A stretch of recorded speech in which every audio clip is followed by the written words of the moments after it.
Now, this may seem basic, it may seem boring, but I promise you there's more to it than maybe what it seems like there would be.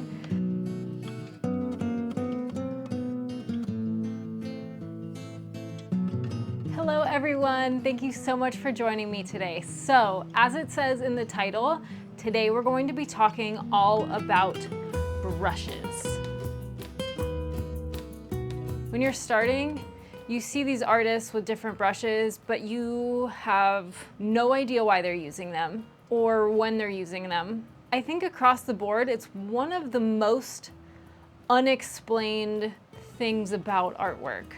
I don't know why that is. I don't know if it's because it's such a personal kind of feel-based thing, but there are some general guidelines and rules that we can kind of abide by that help us determine which brushes to use when, and it at the very least can help guide you into learning what your favorite brushes are.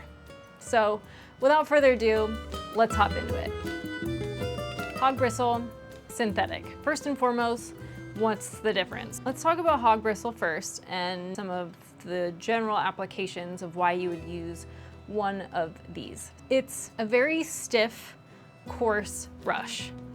And where this can be beneficial is one, if you're painting on a surface that has a lot of tooth, because it's gonna kind of push against that aggressive tooth that you're dealing with. For example, just general canvas. They work very well on canvas, whereas linen, you might be able to get away with a softer brush if you have one of the finer toothed linens. So that would be the first reason, is based off the canvas that you're using or surface that you're using. The other reason people use hog bristles are because of the marks that they leave behind. So because they're rigid and stiff, they leave a lot of brush marks behind them. Now, if that's not what you're looking for, then I can see why you would be frustrated with that.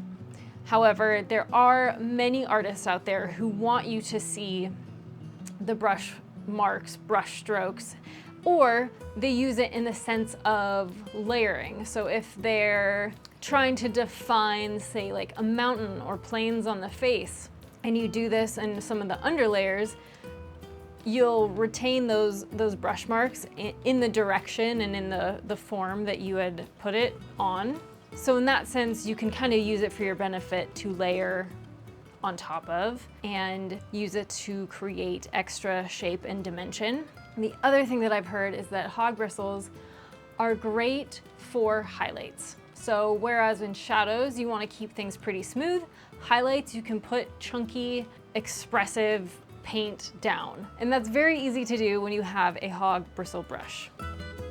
Then we move on to synthetics. And that's where I think we begin to run into some problems, more so because they can be a little bit unpredictable. If you don't know what you like, every manufacturer can do it a little bit differently. So the amount of spring they have, the amount of paint that they grab, all of these can be a little bit different depending on the type of brush, who makes the brush, like all of these things can differ. And so it's really hard to blanket statement anything. If you're interested in the brushes that I use, I do have a brush pack through Rosemary Co, and you can check that out in the description box below.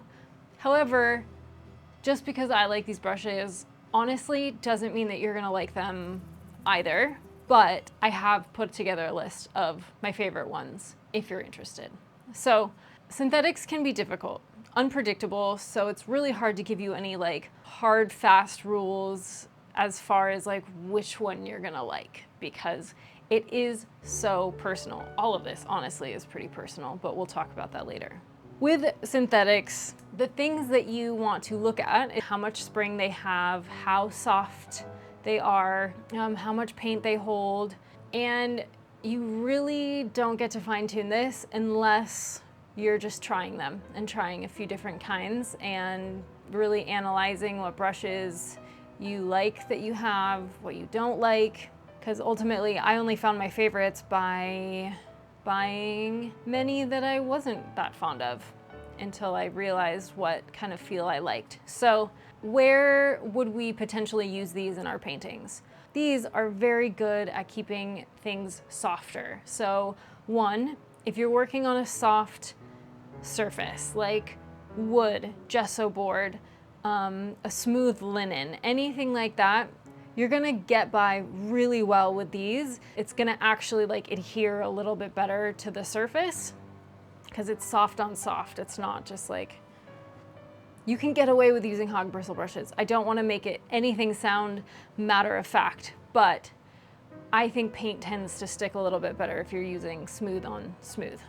So the other way that people will use a synthetic is in shadows.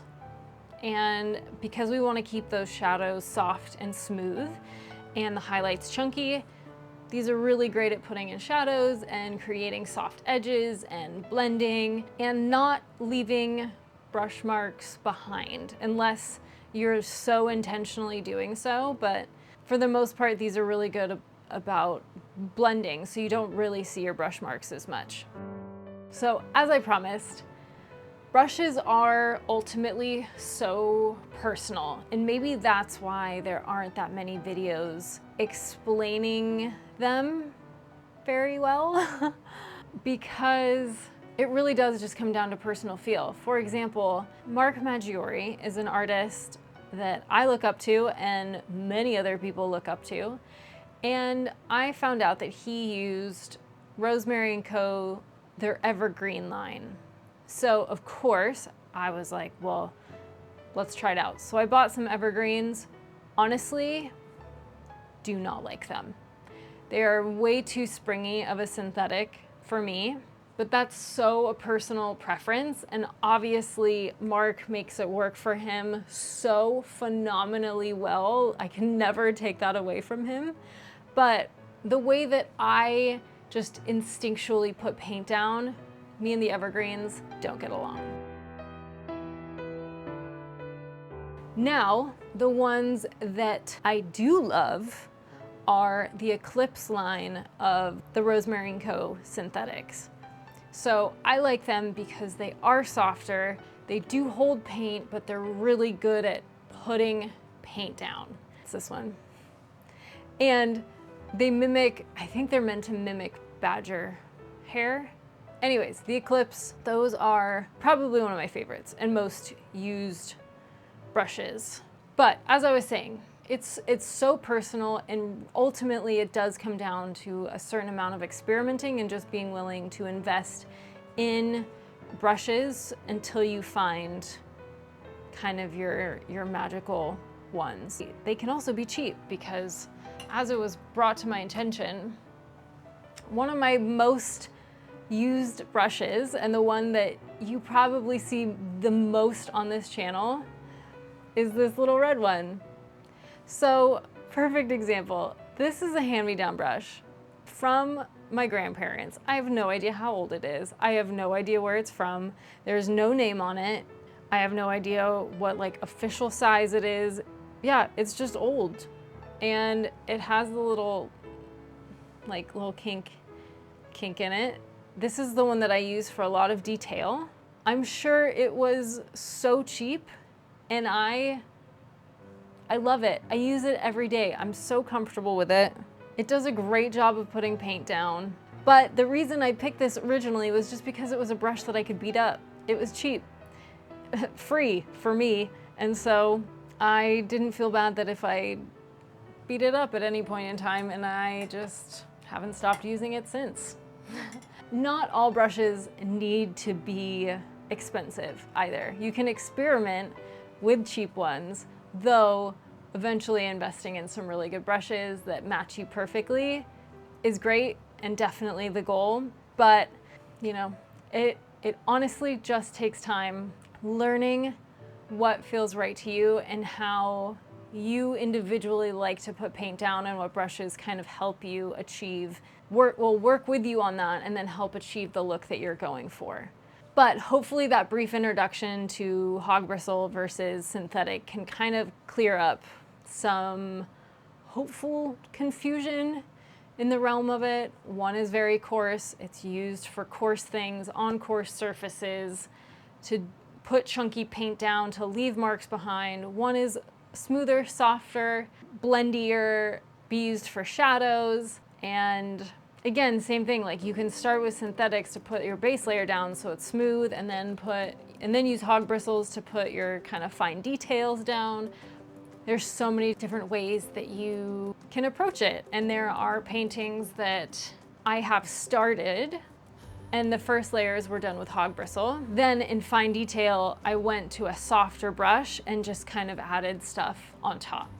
Versus other ones, I have started with a soft brush and made everything a bit smoother and blendier with less brush marks and all of that. And then at the end, I grabbed, for example, a Tisch dagger and use that to create more dynamic surfaces. So the one that I'm thinking of is the cow, the longhorn cow that I had painted. And most of it was done smooth, but the final detail I did with hog bristle and really just left chunky paint on there to give everything texture. So 2 different ways, 2 different approaches.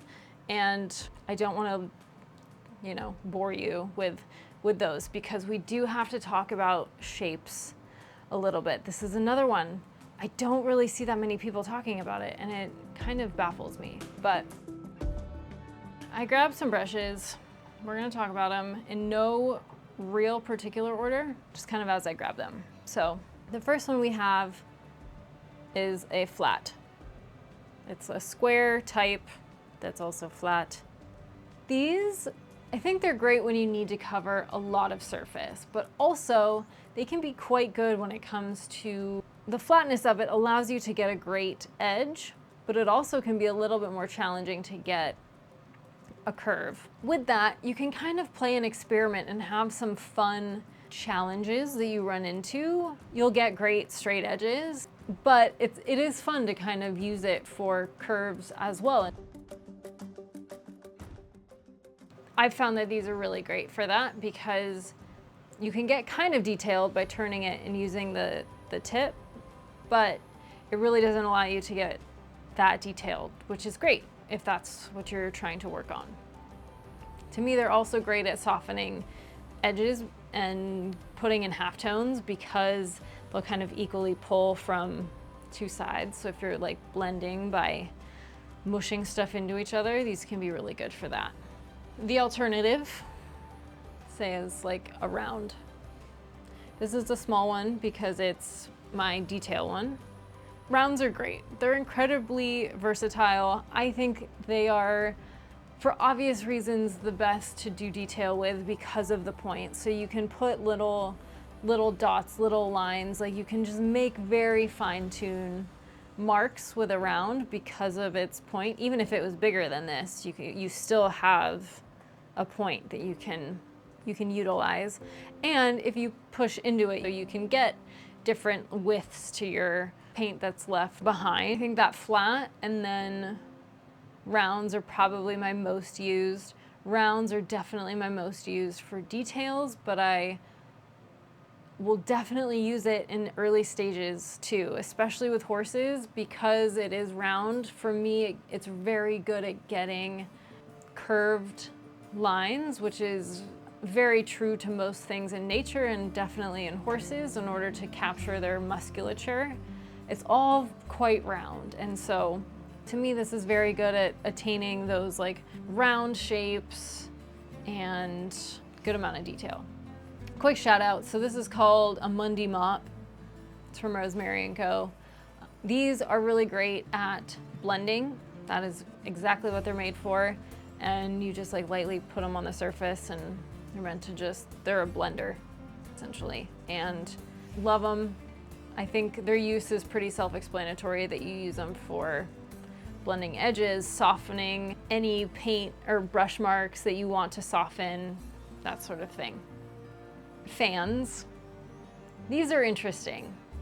And I've struggled with really understanding exactly what the purpose is for these because if you're from Bob Ross era, these were almost exclusively used for grass and foliage. And I can see why, like it can leave that. There was a time where I tried to do that, but honestly, it left such unnatural marks, in my opinion, that I really didn't like it. I honestly don't use them that much anyways. They're definitely my least used shape. Yeah, they're kind of funny because they were used for like that foliage look. I don't think they're that great at it unless, I don't know, unless you know something that I don't and there's a very specific way to do it. Like I'm sure if you just did it really lightly, it could kind of give you some of the spontaneity that's in foliage, but if you load it up too much with paint, it becomes pretty predictable pretty quickly.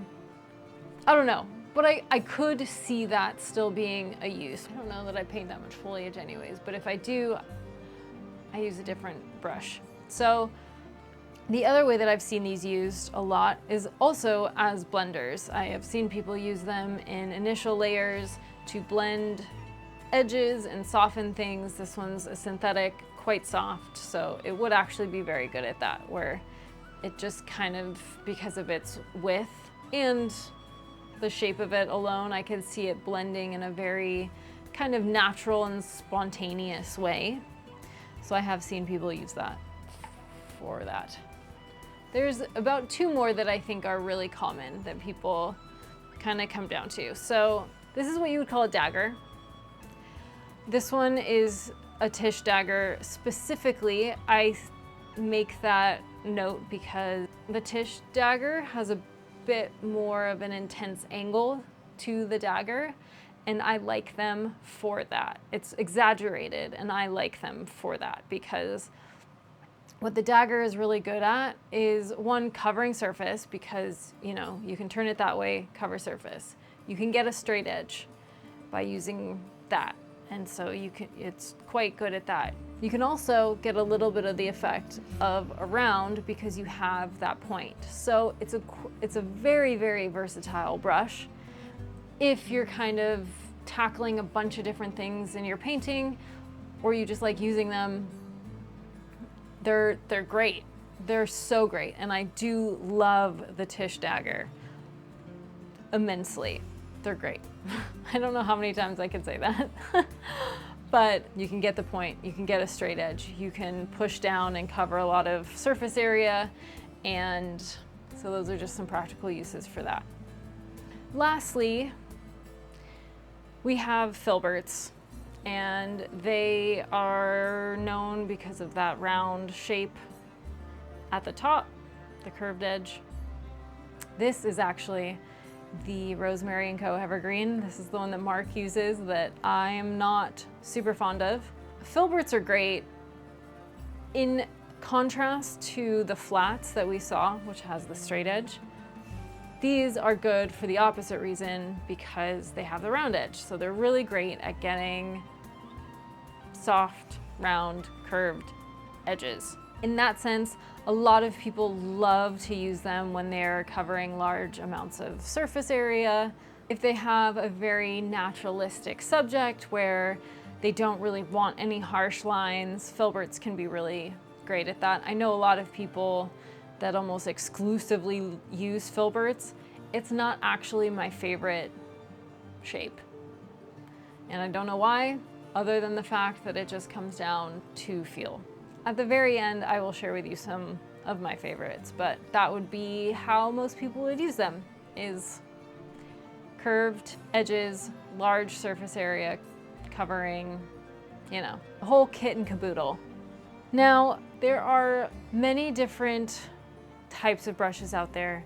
There are many different styles of brushes. There are many different materials that make up brushes. So I'm sure through all of this, I have missed something or a few things. And for that, if I did, I apologize. But I do think this was a great introduction into some of the ways that you could use them, why you would use certain ones over the other, different shapes and styles, and just a good introduction. Because ultimately, the rest might just come down to personal taste and trying and experimenting.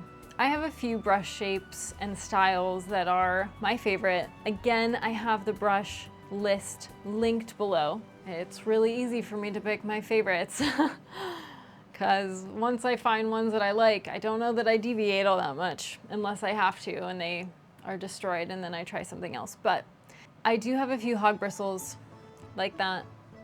Love them, have their purpose. These are actually the two that I use. One is just a flat, and one is this, talk about another old brush. This is an old one that I guess is called like the tree texture hog bristle. I haven't found another one like it. I think it was a really old brush and one that was like of a generation. I don't know. I haven't found any since, but it's like this frayed, like chunky, coarse thing, and it's great for scrubbing. I will use it to scrub and paint into things. Maybe a little bit coarse for like the detail end of glazing. If you're doing a final glaze on something, you want something softer, but for the initial canvas cover or an initial glaze just to kind of alter some things, it's great. The other ones that I use, like I had mentioned, from Rosemary Co are the Eclipse line. Love them. Love them in everything. Meaning, I love them in a flat and a round. Because those are the two styles that I basically use. The other kind of abstract shape that I have recently come across and fallen in love with is the Eclipse comber. Now, it's going to be really hard to see, I imagine, but it's basically a flat, but it has these like notches taken out of it. The reason I like that is because of the spontaneity that it adds.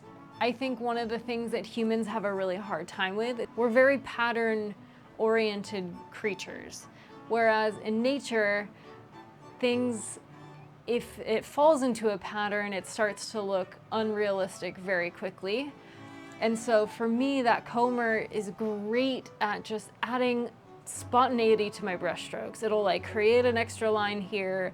It'll kind of miss a little bit there. If I need it to be blended and soft, I can do that. But there's been a lot of instances, especially with animals and the horses that I paint, where it adds just like a nuance to that brush stroke. It's really great at getting fur and adding a spontaneous deviation without me having to think about it. So I do love the Eclipse combers. The last one that I love is the Tish Dagger. They are on the coarser side, more like a hog bristle. I don't actually know if they are officially hog bristle or if they're a synthetic one, but they do act like they feel like a hog bristle, whether they are or not. Again, just an incredibly versatile brush that can do many different things. I don't use it as much as I once did, but I still have a deep love and appreciation for those brushes. So that, and then one of the mops. I have those mop brushes that I love. First layers of paintings, or really any time you need to blend backgrounds or edges or things like that, they are great. They can be very expensive, so the alternative that I've come across is I have gone on Amazon, and I also, bear with me, through my website, at the very bottom, I have affiliate links, which one of them is through Amazon. So through that, I have any art supplies that I've bought through Amazon, and I try to keep it updated and a pretty like cohesive list of the things that I use. All of those can be found there, including these cheap makeup brushes. So makeup brushes are very soft by nature, very blendy, and again, you can get them for so cheap. So if you beat them up, if you use the heck out of them, whatever it is, they're cheap. They come in many different kind of shapes as well. So you can get different blendy styles. And so to counteract my really expensive Mundy mop from Rosemary Co, I do have very cheap makeup brushes, and both have their place in my brush collection. I use them both. The rest to me kind of feels like intuition and just a little bit of trial and error, and just making sure you're reading descriptions. Rosemary Co is really great at kind of giving you a description of how bendy it is, how much pain it can hold, those sort of things. So if you buy one, just make note of, okay, I bought this and I actually don't like how stiff it is, so let's try something smoother, or I want it to be stiffer, so, you know, any of that, just kind of make note of what you buy, analyze what you like and maybe don't like about it, and that'll help narrow it down for you. I really hope that this was a helpful introduction to brushes. There's, I guess, a lot to talk about in relation to them. Hopefully it just adds a little bit of clarification to it all, because I was there once too, and I had no idea what I was looking at or what people were using or what they were doing. So I've been there, and hopefully this helps just shine a little bit of light on it all. With that, again, links, everything can be found in the description box, both for my brush pack and for my website and any affiliates for any other products that I use. I hope you enjoyed this, and as always, I can't wait to see you in the next one.